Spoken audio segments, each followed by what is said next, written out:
अपने गुरु महादेव साहब दीदी और इस मैदान में उपस्थित तमाम गुरु भाई गुरु बहनों को मेरा प्रणाम।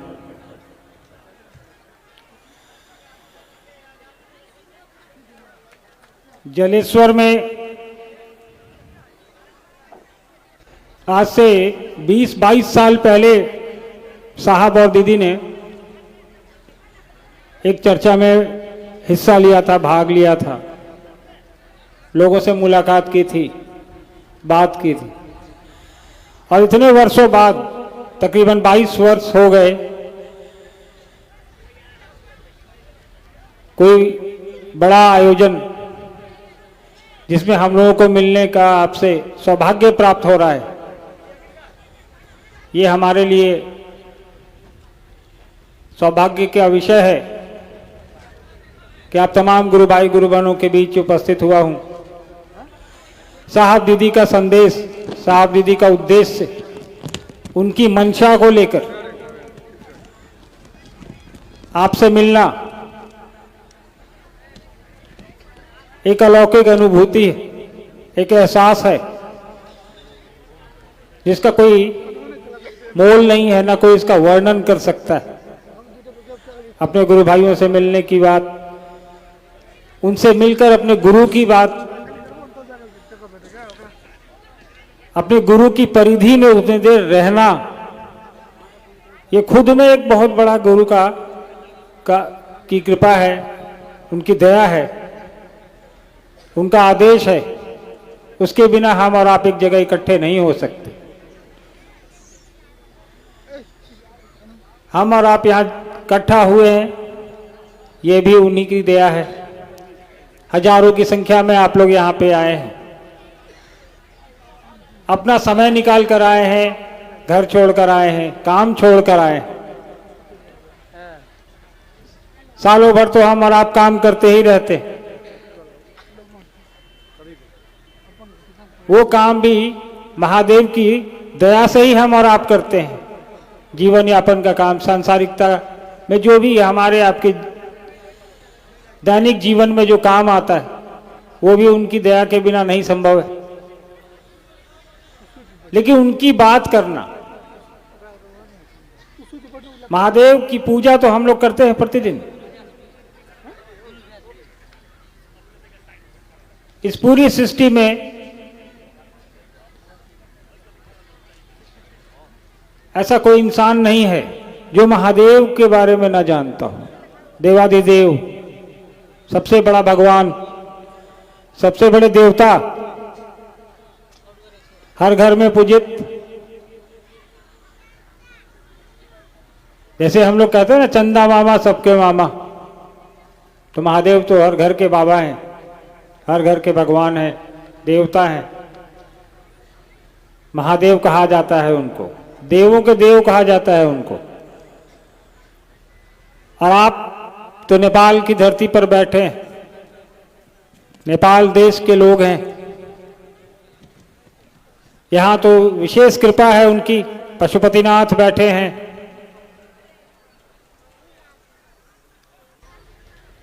जलेश्वर जगह का भी नाम है।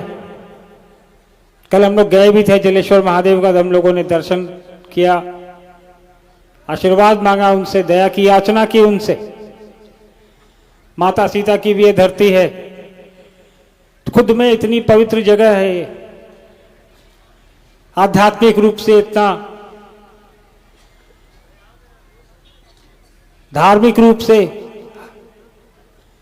यहाँ के लोगों को यह बताने की आवश्यकता नहीं है कि आध्यात्म में आपको हमको कैसा आचरण करना है, धर्म में आपको हमको कैसा आचरण करना है।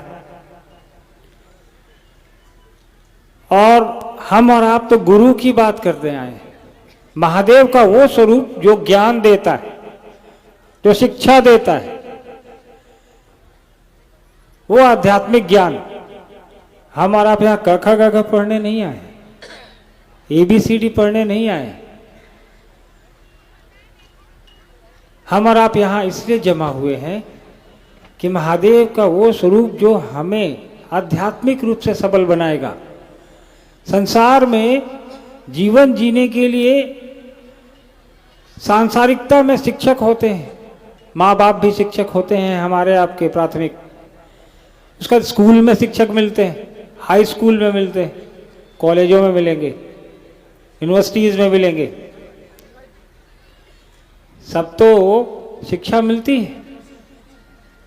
लेकिन इतनी शिक्षा के बाद भी, अभी थोड़ी देर पहले एक गुरु भाई ने कहा ना घोर कलयुग, तो मैं तो ये नहीं कहूँगा, क्योंकि उसका भागीदार मैं खुद भी हूँ, इसी युग में रह रहा हूँ, आप भी इसी युग में रह रहे हैं, और हमारी आपकी ही जिम्मेवारी है कि अगर ये घोर कलयुग है तो इसके उतने दोषी हम और आप भी हैं। इसी से निकलने के लिए साहब ने कहा कि महादेव को गुरु बनाने की आवश्यकता है। भगवान के रूप में, देवता के रूप में तो हम और आप हजारों हजार साल से पूजते आ ही रहे हैं। हासिल क्या हुआ? कहाँ पहुंच गए हम और आप? क्या चल रहा है हमारी आपकी जिंदगी में? क्या परिवर्तन आया है हमारी आपकी दुनिया में? साहब की चर्चाओं को ध्यान से कभी सुना होगा आपने, तो कई चर्चाओं में साहब ने कहा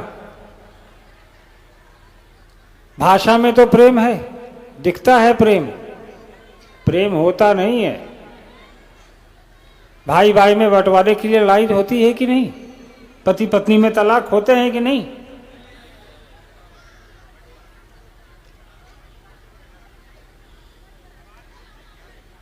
तो ये दुनियादारी है, उसको अपनी जगह चलने दीजिए। हमको आपको जो गुरु के रूप में महादेव मिला है उसको पकड़ने की आवश्यकता है। इस युग में, इस काल में साहब श्री ने जो हमको आपको एक विधा बता दी, एक तरीका बताया, एक रास्ता दिखाया।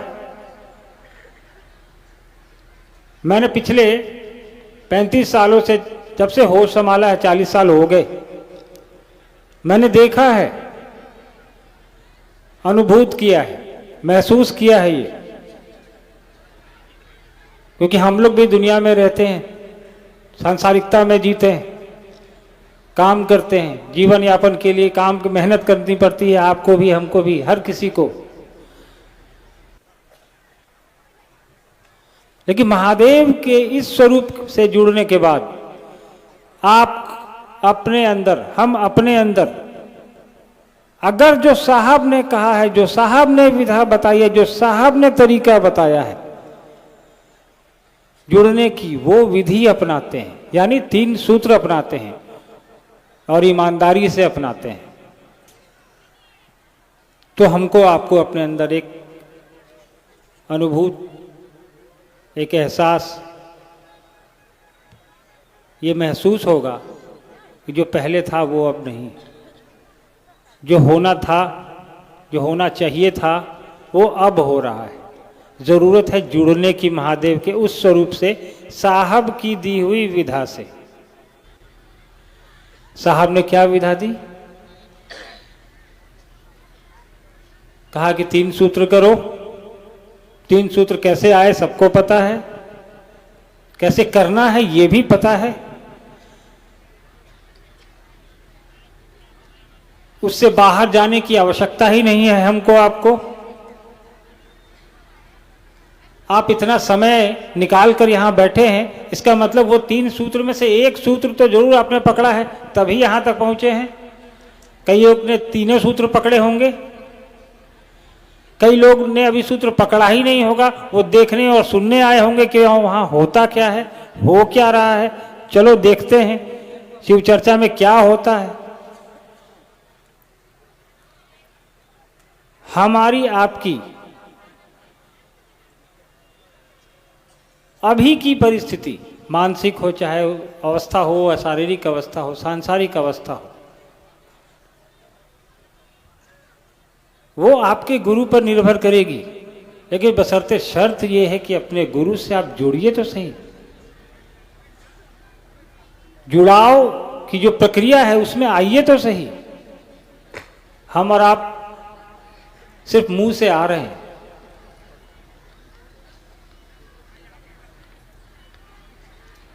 चलिए, मुंह से भी अगर आ रहे हैं तो उसमें निरंतरता होनी चाहिए।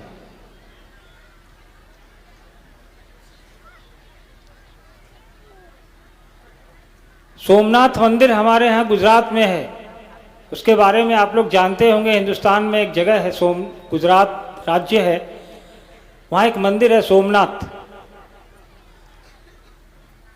ये मैं इसलिए बता रहा हूँ आपको, एक विदेशी लुटेरा था जिसने कि 16 बार सोमनाथ मंदिर को लूटने की कोशिश की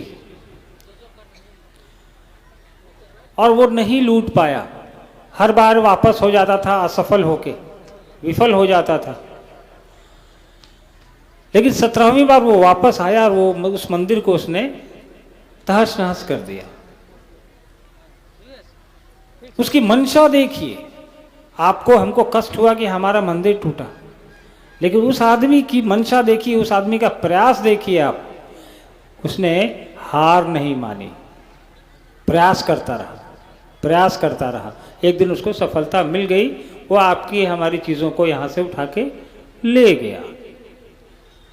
साहब ने भी चर्चाओं में कहा है कि प्रयास करें हम और आप, मुंह से ही सही जुड़ने का प्रयास करें।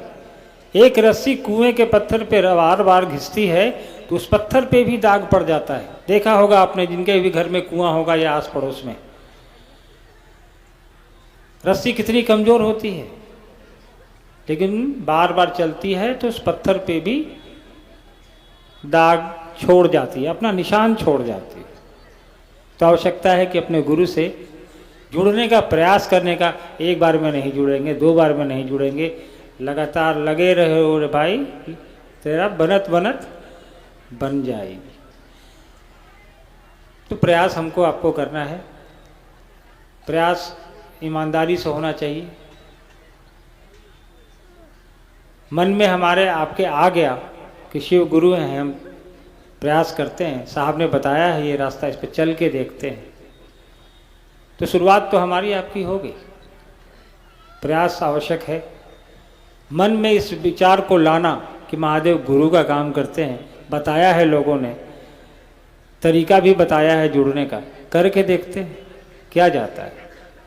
कोई पैसे तो लगने नहीं, घर में बैठ के करना है या रोड पे चलते चलते कर देना है, ऑफिस में काम करते हुए कर लेना है, पार्क में टहलते हुए कर देना है। करना क्या है? साहब ने 3 सूत्र बताए, इसमें 2 सूत्र तो हम और आप खुद के लिए करते हैं, हमारी आपकी अपनी भलाई उसमें निहित है। हम और आप दया की याचना करते हैं, मेरे ऊपर दया करिए महादेव, ये हमारी अपनी याचना है। प्रणाम निवेदित करते हैं नमः शिवाय से, अपने लिए करते हैं, खुद करते हैं। दूसरे को बताना कि शिव मेरे गुरु हैं, आपके भी हो सकते हैं, भाई साहब मान के देखिए। एक ये है, इन तीनों में क्या पड़ा है, क्या लगा है, लेकिन इसके परिणाम बहुत बड़े हैं। करना तो बहुत आसान है, मन की व्यवस्था आप अगर वहां पे स्थिर कर लिया आपने कि नहीं ये 3 काम मुझे करने हैं 24 घंटे में, जरूरत है स्थिर होने की। वहां पे मन को थोड़ा देर के लिए वहां स्थिर कर लिया, चाहे 2 मिनट के लिए किया, चाहे 5 मिनट के लिए या 1 मिनट के लिए भी करके देखिए, परिणाम बड़े हैं इसके। और परिणाम यहां दिख रहा है, आप इतनी बड़ी संख्या में यहां मौजूद हैं, यह परिणाम बताता है कि 3 सूत्र कारगर हैं। हम और आप कर रहे हैं तो उसके परिणाम मिल रहे हैं, परिणाम मिल रहे हैं तभी आप यहां उपस्थित हैं। यह कोई राजनीतिक रैली तो है नहीं, यहां पे सारे आध्यात्मिक लोग जमा हैं, शिव के लोग जमा हैं, साहब के लोग जमा हैं, दीदी के लोग जमा हैं।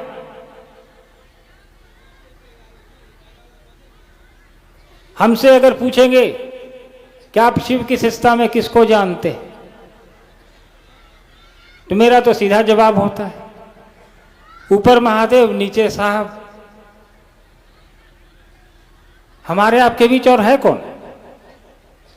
आवश्यकता भी नहीं है।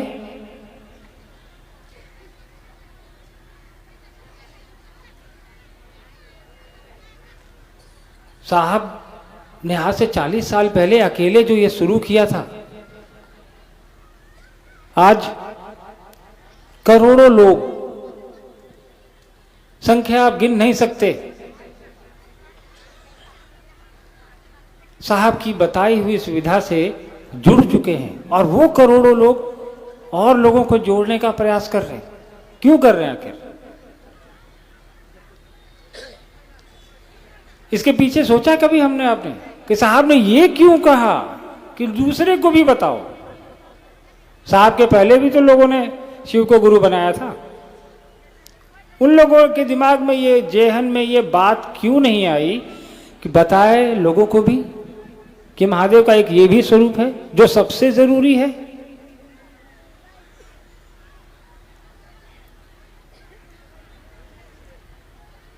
साहब ने खुद तो गुरु बनाया, दीदी को बताया, उसके बाद धीरे धीरे आपको और हमको बताया, और अब जब साहब ने अपना काम कर दिया, बीज तो पूरी दुनिया में डाल दिया शिव के गुरु स्वरूप का, अब जरूरत है हमको आपको उसको आगे लेके चलने की, उसको बढ़ाने की, और बढ़ भी रहा है। साहब ने कहा कि वो आदमी जो धरती पर आया है तो वो महादेव को गुरु बना सकता है, इसमें करना कुछ नहीं है।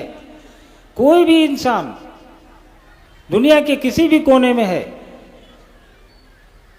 अगर धरती पर आया है, महादेव की पूजा करता है, नहीं करता है, लेकिन वो पात्रता रखता है कि तुम महादेव को गुरु बना लो, गुरु के रूप में जुड़ने में साहब ने कहा कोई भेद नहीं, कोई रुकावट नहीं, किसी भी तरह की कोई बंदिश नहीं है। उन्होंने कहा कि तुम किसी धर्म से आते हो, किसी जाति से आते हो, कुछ भी खाते हो, कुछ भी पहनते हो, कहाँ रहते हो, कहाँ नहीं रहते हो, इसका कोई मतलब नहीं है शिव की शिष्यता में, क्योंकि गुरु शिष्य परंपरा में इन चीज़ों की कोई अहमियत नहीं है। आवश्यकता है हमको आपको साहब की बात समझने की।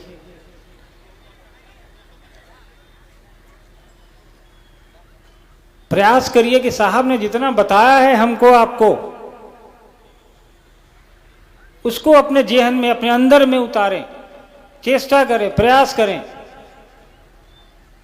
और मैं आपको बताता हूं कि ये आप प्रयास करके देखेंगे, आपको अपने अंदर खुद में परिवर्तन दिखाई देगा, और जब आप में और मेरे में परिवर्तन दिखाई देगा तो लोगों को हमारे आपके अंदर परिवर्तन दिखेगा। क्योंकि आप और हम महादेव की बात करते हैं। गुरु अपने चेला को कैसा बनाएगा? अपने जैसा बनाता है ना। आप किसी पहलवान के पास जाएंगे तो वो आपको पहलवानी ही सिखाएगा, कुश्ती लड़ना सिखाएगा। किसी ड्राइवर के पास जाएंगे तो वो आपको ड्राइविंग सिखाएगा, गाड़ी चलाना सिखाएगा। किसी पायलट के पास जाएंगे तो वो आपको हवाई जहाज चलाना सिखाएगा। बोले कि वो आपको अपनी तरह बनाएगा। तो हम और आप शिव की बात करते हैं, शिव का शिष्य कैसा हो, तो ऑब्वियस निश्चित रूप से अपने गुरु के जैसा होगा, आचरण उसका उसी तरह से होगा। शिव नहीं हो सकता है, आचरण तो दिख सकता है। हमारे आपके आचरण से हमारे आपके गुरु प्रतिष्ठित होंगे, उनकी स्थापना ज़्यादा पुरजोर तरीके से हम और आप कर पाएंगे। इसलिए आवश्यकता है कि साहब ने जो कहा है उसको ध्यान से सुनिए, उसको पकड़ने का प्रयास करिए। ज़्यादा दिमाग लगाने की ज़रूरत नहीं है हमको आपको, कहीं जाने की आवश्यकता नहीं है। महादेव तो आपके जेहन में पहले से बैठे हैं, आपके घरों में बैठे हैं, कण कण में हैं, उनको कहीं से लाने की जरूरत तो है नहीं। बस मन में उनके इस स्वरूप को भी बैठा लेने की जरूरत है जो साहब ने बताया आपको। साहब दीदी ने अपनी वर्षों की मेहनत, अपनी पूरी जिंदगी लगा दी हमको आपको इस राह पर लाने में। उनका क्या इंटरेस्ट रहा होगा, उनका क्या शौक रहा होगा। महादेव से जुड़े, आपको जोड़ा, हमको जोड़ा, लक्ष्य पूरी सृष्टि को जोड़ने का रखा। और आज साहब दीदी शरीर में नहीं है, लेकिन उनका आशीर्वाद, उनके उद्देश्य, उनकी मंशा सब करोड़ों हमारे आपके जैसे गुरु भाई बहन के कंधों पर है। और ये हमारी आपकी जिम्मेवारी है कि साहब ने जो बताया, दीदी ने जो बताया, जो राह दिखाया, उस राह पे खुद भी चलें और लोगों को भी ले चलें।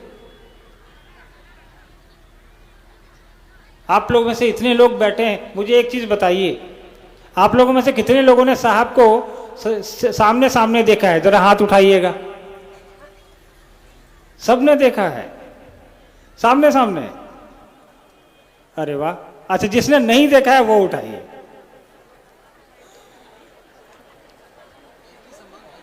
बात तो बराबर ही हो गई यार।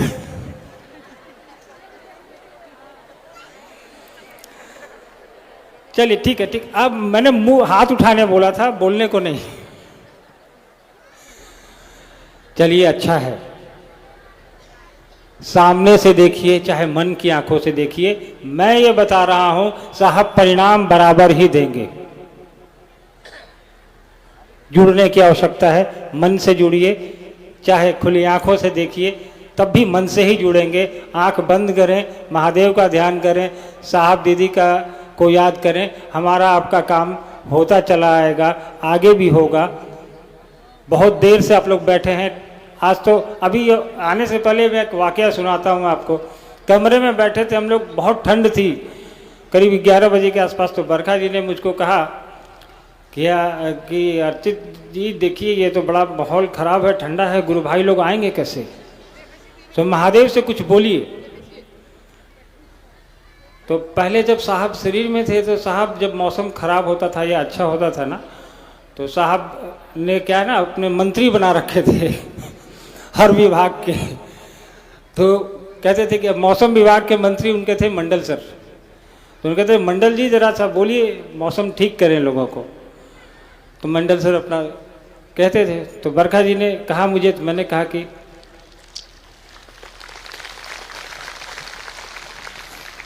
बरखा जी ने मुझे कहा कि महादेव से कुछ कहिए आप।